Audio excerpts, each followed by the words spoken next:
That song that we just sang about serving the Lord and being resolved to do that like Joshua flows very well into what we're looking at tonight. The title of this sermon is lifted from a phrase that Paul's going to use somewhere around verse 6 in this passage about serving God in a new way, with a new heart, with a new kind of zeal.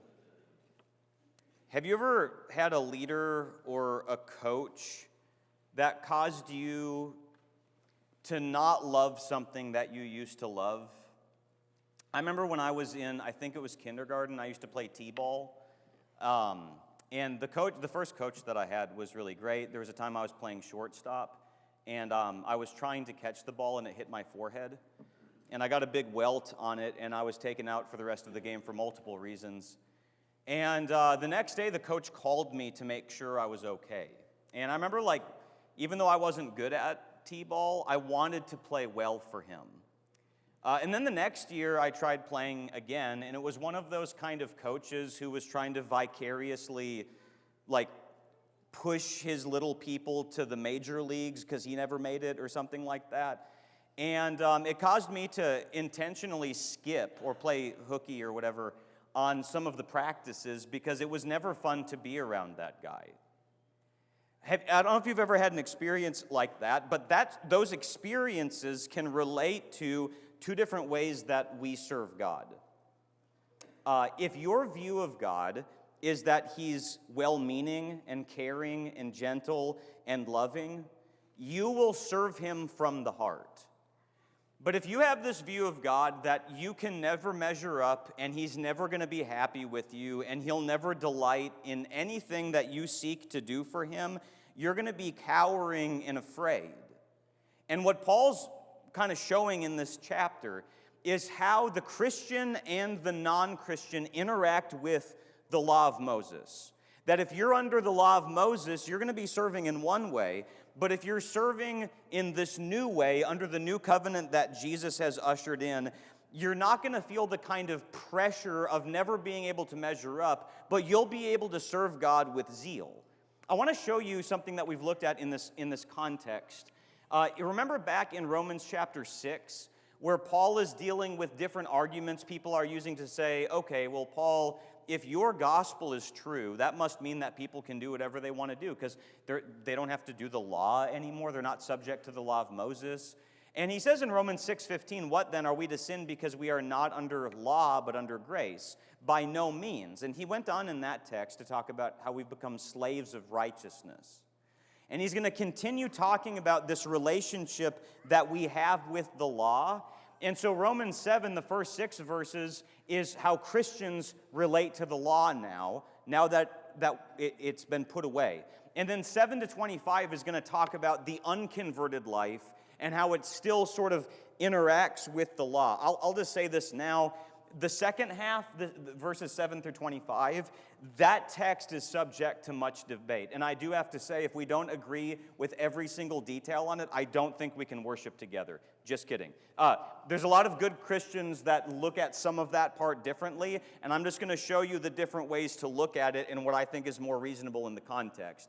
But that's the general thrust of what Paul is doing. And so let's go ahead and begin with how Christians interact with the law and what this relationship is that we have with it. Look at chapter 7, verses 1 through 6. Or do you not know, brothers? Notice in verse 1, he's continuing to talk about that thing that was brought up in verse 15, because the law's done away with. Can we do whatever we want? No. And he's continuing the argument. Verse 1. Or do you not know, brothers, for I am speaking to those who know the law, that the law is binding on a person only as long as he lives? For a married woman is bound by law to her husband while he lives, but if her husband dies, she is released from the law of marriage. Accordingly, she will be called an adulteress if she lives with another man while her husband is alive. But if her husband dies, she is free from that law, and if she marries another man, she is not an adulteress. Likewise, my brothers, you also have died to the law through the body of Christ, so that you may belong to another, to him who has been raised from the dead, in order that we may bear fruit for God. For while we were living in the flesh, our sinful passions aroused by the law were at work in our members to bear fruit for death. But now we are released from the law, having died to that which held us captive, so that we can serve in a new way of the Spirit and not in the old way of the written code. I want to show you, first of all, the principle that Paul is bringing up here. He's using this illustration about marriage, which is literally true about marriage, but he's using that illustration to make a different point in this context. That as long as somebody's married to somebody, they are bound to that person. And if that person goes and is with somebody else, they're committing adultery. And so, but if that person dies, then they no longer belong to one another, and they're freed. The woman would be freed from the law of her husband's rulership in the family. Now, what is Paul's reason for bringing this up is not to get into a lengthy discussion on marriage, divorce, and remarriage. What's the point in the context? Reminds me a little bit of what Jesus said in Luke 16:16. The law and the prophets were until John. Since then, the good news of the kingdom is preached. There's something about the coming of Jesus and the new covenant that makes the old law null and void. The book of Hebrews makes those kinds of arguments in a lot of different ways. And so maybe we could illustrate it this way, to add an illustration on top of an illustration. Let's say that you owe your Uncle John $1 million. And he has no family members to collect the money other than himself. And Uncle John dies. Now all the money that you owe Uncle John, you don't owe to him anymore because death has separated you from those obligations. And so in like manner, you who know the law, you were held accountable under the law, but the law has been put away now. Now, do you see the principle? The application of this in this passage in verses 4 through 6 is showing that if the wife who is married to this man or the law, if the man has died, there's also a sense in which she has died to him, or there's like this mutual death going on. The law has died, but we have also died to the law as well. Now, just think about this for a moment. If the purpose of the law is to expose sin, which we've seen in chapters 3 and 4, we're going to see it again in a few verses. Do you realize that this huge, huge stack of debt that God could rightly accuse you of, do you realize that it's all just gone now because of what Jesus has accomplished? Is that something that you daily appreciate? That we live in this era where we've died to the law has died to us, we're no longer bound by this. And in verse 5, to help us appreciate this more, he brings up that time when before we ever died to the law, and the law died to us. In verse 5, we were living in the flesh. Do you remember before you were ever a Christian, how you did whatever you felt like doing? If you felt like cutting that person down, you were going to cut them down. If you felt like looking that thing up, you were going to look that thing up. If you felt like you wanted to get involved with some people that you knew were not going to be good for you, you went ahead and just did it. The world operates by this principle of, I'm going to do whatever feels good to me.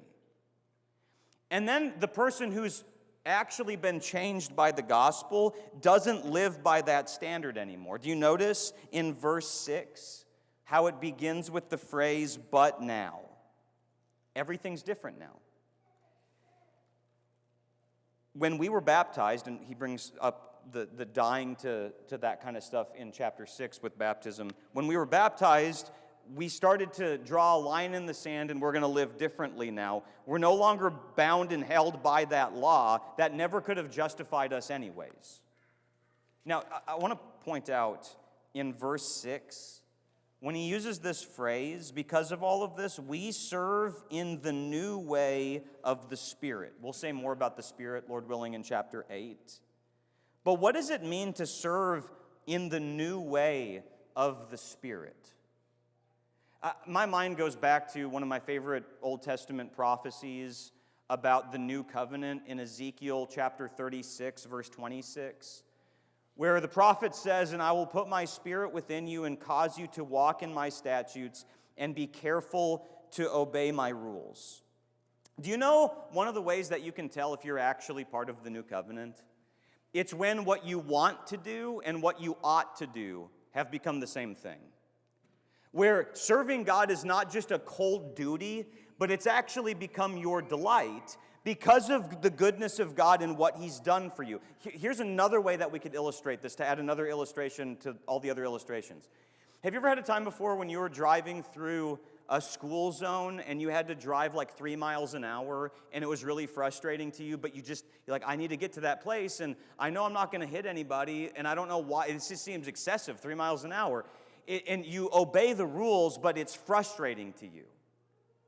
Now flip it a little bit, and you're driving through the same area, and one of your kids is a student at that school.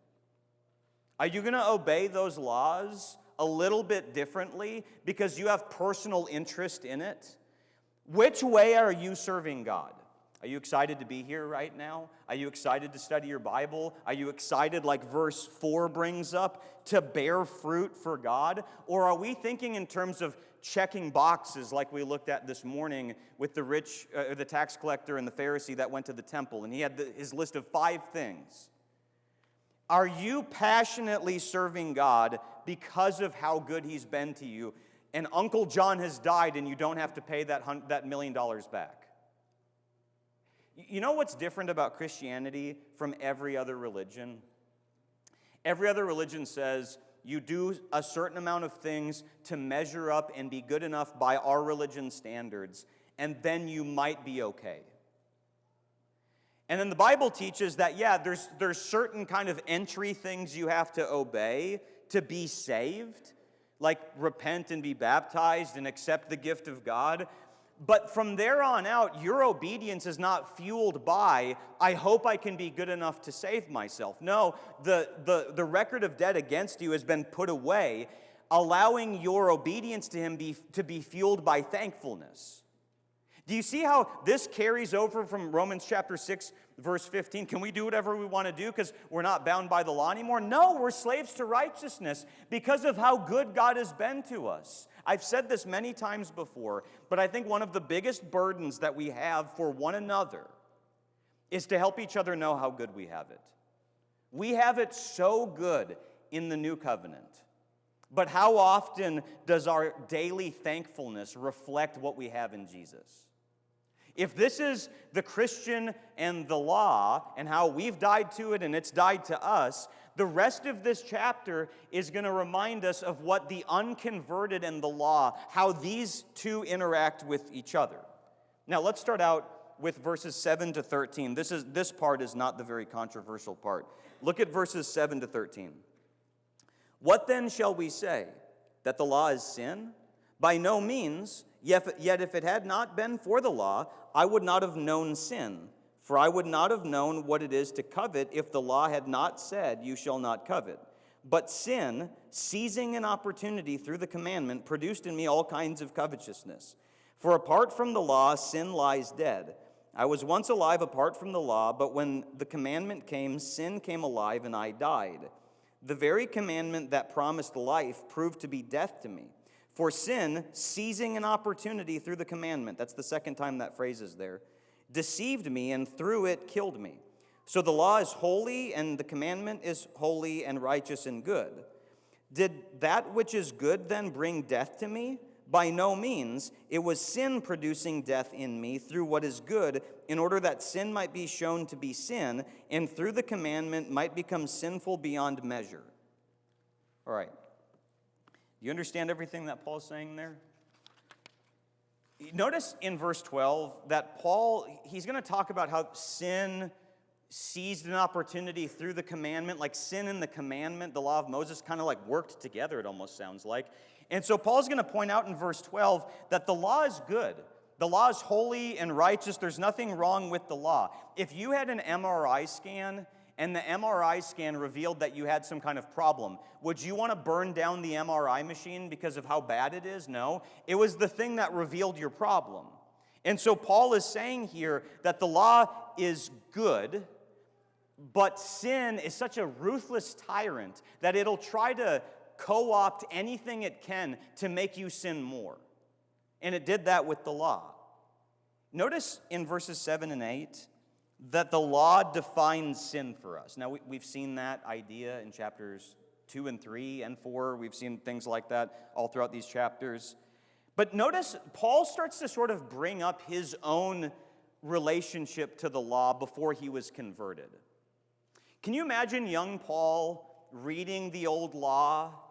And, he gets a little bit older, and he's eventually struck with some of these commandments. The thing that he brings up here is like, wow, like I didn't really think about that before, was coveting. Would that be the kind of sin that you'd imagine, like a young person as they're thinking about becoming a Christian, going, you know what, I think my sin is coveting? I like what Rob Ventura, I like this quote so much, and just thinking about part of what we're looking at here, I kind of want to do a sermon on coveting soon, because we don't have time to unpack a lot of what he's dealing with or what this sin is. But look at this quote about what covetousness is. Covetousness is a sin of the heart, not necessarily of the hands. It takes place in the mind. It means to crave inordinately, and it includes every kind of illicit desire. It means to want something so badly that you will do anything for it. Thus, by coveting, one will break many commandments of God. And Paul is saying here that I was reading the law, and I was looking at all these things, and I didn't know what coveting was, except it was through the law. Paul's not saying I never would have coveted it had I not read the law. He was saying I was awakened to these things by means of the law. Have you ever been to a national park, like Mammoth Cave? And they'll say, don't touch the walls, or don't walk past this line, and you go, challenge accepted. How often is it that we're told, don't do this thing, and we go, well, I want to know all the reasons why I can't, and I'm kind of curious now what would happen if I did do those things. That's what Paul means in this passage when he brings up 2 times that sin, seizing an opportunity through the commandment. Have you ever seen a kid who was told by mom and dad, don't do this or don't do that, and they go, I wonder what would happen if I did do that.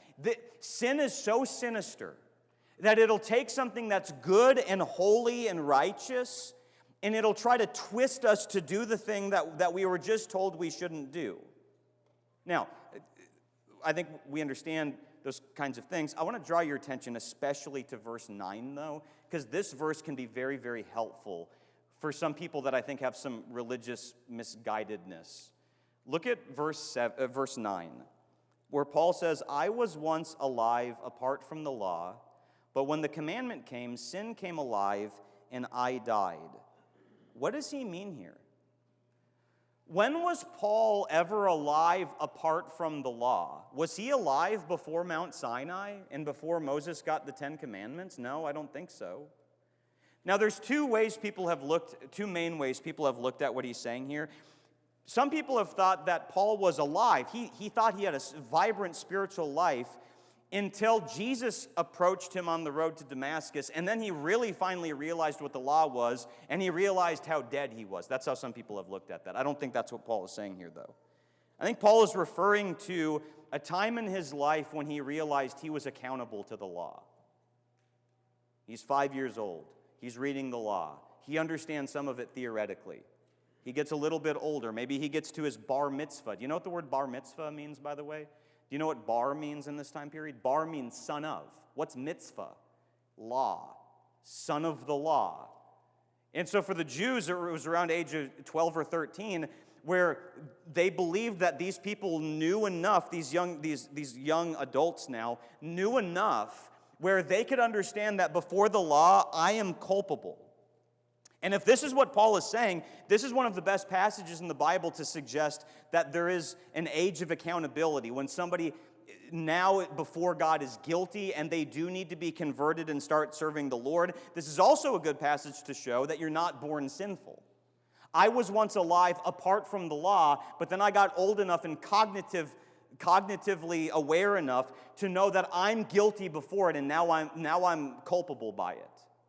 Now, so that's just Paul bringing up his own little story there. Let me just give one application to all of this before we move to the more confusing part of this chapter. Do you know what Paul is saying here? One of the uses of the law is same thing that Galatians 3 says, same thing that Romans 3 and 4 have said. Galatians 3 says that the law is a tutor to bring people to Christ. That the law is supposed to expose your cancer so you'll go to the doctor to remove the cancer. So again, Paul is showing to this original audience that was arguing over Jew and Gentile debate that the Jews who boasted in the law, this is not ever going to be the means by which you're justified. But here's one of the things that I think this teaches us about how we can use the law today. Have you ever studied before or talked with somebody who wasn't a Christian? And they thought that they were like a pretty good person, and they don't really know why Jesus dying on the cross has any merit or meaning to their life. You know what you can do with somebody like that? Is you can start going through different commandments in the Old Testament like this. You could say, hey, have you ever stolen anything before? You know, like maybe even illegally downloading music or movies, because that counts as stealing. Oh, yeah, but who hasn't done that? Okay, so you've stolen something. What does that make you? Makes you a thief, right? Have you ever taken God's name in vain? Well, who hasn't? Everybody's done. Okay, well, what does that make you? A blasphemer? Have you ever coveted before? Have you ever had an inordinate desire for something and you justified sinning to try to obtain that? Well, yeah, who hasn't done that? Well, that makes you covetous. And you know what all of that means? And we could go on. We've only gotten to 3 of them. Do you know what the old law is doing? It's showing that you don't measure up. So how silly would it be to keep going back to this, the MRI machine, to remove the cancer that it said you had? So the purpose of the law for the unconverted is to expose their sin.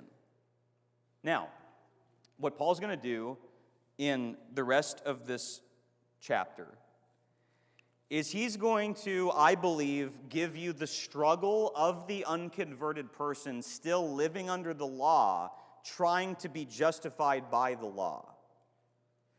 I'm going to give you arguments, though, that show there's 2 different ways you could look at this. But I think I'm right, otherwise I wouldn't be saying what I'm saying. We all think we're right, otherwise we wouldn't say and believe what we... But I could be wrong, that's the point. So look at Romans chapter 7, starting in verse 14, and we'll start out with verses 14 to 23. For we know that the law is spiritual, but I am of the flesh, sold under sin. For I do not understand my own actions, for I do not do what I want, but I do the very thing I hate. Now if I do what I do not want, I agree with the law that it is good. So now it is no longer I who do it, but sin that dwells within me. For I know that nothing good dwells in me, that is in my flesh. For I have the desire to do what is right, but not the ability to carry it out. For I do not do the good I want, but the evil I do not want is what I keep on doing. Now if I do what I do not want, it is no longer I who do it, but sin that dwells within me. So I find it to be a law that when I want to do right, evil lies close at hand. For I delight in the law of God in my inner being, but I see in my members another law waging war, the law of my mind, and making me captive to the law of sin that dwells in my members. It's kind of a tongue twister that he brings up here. But some people think that what Paul is dealing with here is he's saying, all right, this is our Christian life, even after we've been set free from the law. We've been set free, we're not guilty under the law, but even though we've been set free, there's this residual struggle that we're going to have for the rest of our life. And the arguments that people have used to say that this is talking about our Christian experience is that Paul uses first-person terminology. I, my own, myself, my body. He's bringing up things like that all throughout it. So it seems really clear that he's writing about his own present tense experience. Except there's times in the Bible where people will speak in the character of somebody else. And this could be one of those times that he's doing that to get people's imagination going to realize, okay, are you living this way? Does this sound familiar? Because you might be living under the law. That could be the point that he's making. But here's another reason why people think he's talking about the life of a Christian, is that it just feels so relatable. Like if you look at verse 15, for I do not do what I want, but I do the very thing I hate. Have you ever been there before? You knew that it was the wrong thing, and you just hated that you did that, and you're just, silly me, I can't believe I did it again. Or in verses 17 and 20, it is no longer I who do it. Have you ever felt like you've been hijacked by some kind of sin, and you didn't want to do it, but moment of weakness got the better of you. It's like, have you ever gone to the Kroger and gotten a shopping cart? That, like, why does it always happen? It always happens. Even if it's a new even you can go to the new Menards and you'd still find a cart like this. One of those carts where it's the front wheel and it just always wants to go this way and you keep trying to steer it. Have you ever felt like that? Where you're trying to do the right thing, but it's like your moral wheel keeps going the opposite direction that you should be going. Kind of feels like Paul's talking about something like that, so it feels pretty relatable. But here's another reason people think this is talking about the Christian struggle, is in verse 22, and there's other verses like this in this section, he talks about how he delights in the law. Well, how could an unconverted person delight in the law? Well, Paul's going to write in Romans 10 about people who have a zeal for God, but they don't have knowledge. Could a Jew of this day delight in the law, but not be converted? I think so. All right, so those are the arguments that he's talking about the Christian life. Here's the arguments for him talking about the unconverted. And this is my view of this. I think it fits better with the flow of thought. But if you just look at the language of how Paul describes himself in this, as he's, I think, taking on the persona of somebody under the law, in verse 14, at the end of verse 14, he's sold under sin. In verse 15, I do the very thing I hate. In verse 18, he doesn't have the ability to carry out the right thing. Also at the end of verse 18, the evil I want to do is what I keep on doing. Oh, that's verse 19. Verse 20, if I do what I do not want. In verse 23, he's captive to the law of sin. Does this passage sound like somebody who's experiencing victory in Christ? It doesn't sound like that to me. And what has he said earlier in this same chapter, in verse 6? That we're released from the law. And now that's why we can serve in a new way. Or what did he say in chapter 6 when he was dealing with baptism? Having been set free from sin, we've become slaves of righteousness. Does this text sound like somebody who's a slave of righteousness to you? It doesn't sound like that to me. Or look at, if you telescope out to chapter 8, he talks about if by the Spirit you put to death the deeds of the body, you will live. He's saying in chapter 8, you can put to death the deeds of the flesh. Now, I think in the context where he's been talking about how we've been released from the law, it makes better sense to say this is the lifestyle of somebody who's not been released from the law yet. But let me give a disclaimer to everything I just said. The fact that we can relate to this passage at times, I think, is true. Because of passages like this, though, 1 Peter 2:11, that we're supposed to abstain from the passions of the flesh, which wage war against your soul. Do you realize, we all know this, that there are sinful desires that are waging war against us. And sometimes in moments of weakness, it gets the better of us. But just because we can feel like we can relate to this passage doesn't mean we should take it out of its context. In the context, he's talking about somebody who's been delivered from the law. And this is the kind of person who seems to be still trapped by the law. Now, with all of that being said, look at verses 24 and 25, the final two verses of this chapter. Wretched man that I am, who will deliver me from this body of death? Thanks be to God through Jesus Christ our Lord. So then I myself serve the law of God with my mind, but with my flesh I serve the law of sin. I take it that verse 25 is just a summation of what he's been talking about with a hint of where he's going in chapter 8, verse 1. But he's saying here that this struggle that people have living under the law, like he said in verse 6, the law can be taken away from you and you can serve God in a new way. How much are you relying on what Jesus has done for you? I remember there's an old famous preacher that was going to do some guest speaking at a church, and one of the members of their church got up and said, so-and-so has, laid up treasures in heaven, billions and billions of treasures in heaven, and he's baptized 6 trillion people, and he's read the Bible 6,000 times, and he's the greatest person who ever lived. You know how those kind of things go. And then he just kind of slowly walked up to the pulpit and just said, "Brethren, I'm just a sinner saved by grace."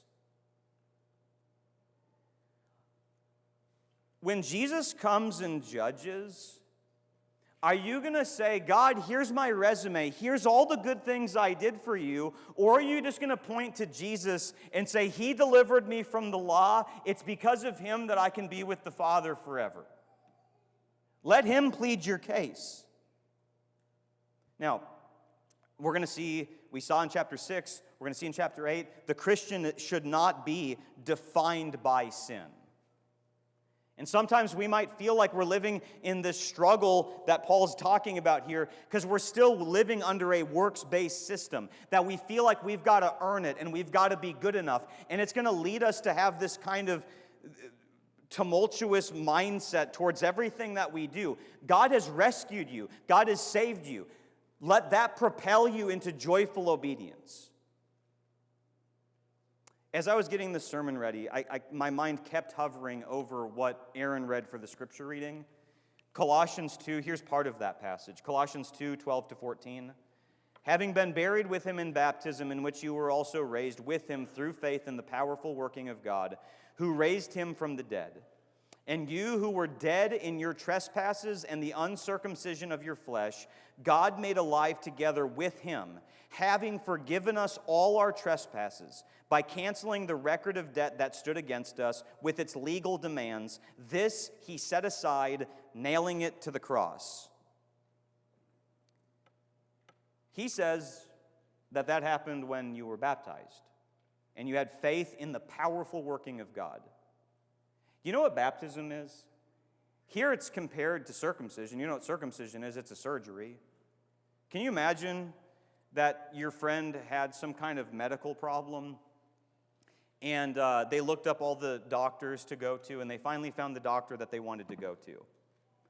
And you said, "Great, so when are they going to save you from this medical problem that you have?" And you go, "What? You think I'm going to be saved by works? I just trust and believe based on the Rate My Doctor website that I've picked the right guy." And you're actually saying that I have to drive there and go there and be saved by my works? No. You just have to trust him and get on the operating table. It's not you doing the work. It's you submitting to what the doctor has to do. Let him remove the sin. Let him cancel the record of debt that stood against you. And all the frustration of, "I'm not living up to it and I'm not doing the right things and I got to get better." Let Jesus cancel the record of debt by being baptized into him and start serving God in a new way. Doesn't mean that everything's going to be easy. It doesn't mean that you're not going to have moments of weakness. But there sure does come a lot of power from knowing that the slate has been wiped clean. We're going to sing this song, "This World Is Not My Home." Are you living as if this world is your home? Are you living with trust and confidence in what Jesus Christ has done for you? Have you been baptized? If you've not been baptized into Jesus, ask yourself why you haven't done it yet. If you have done it, but you found yourself going back to a law kind of mindset, appreciate what Jesus has done. He loves you more than you realize. If there's anything we can do for you, please come forward while we stand and while we sing.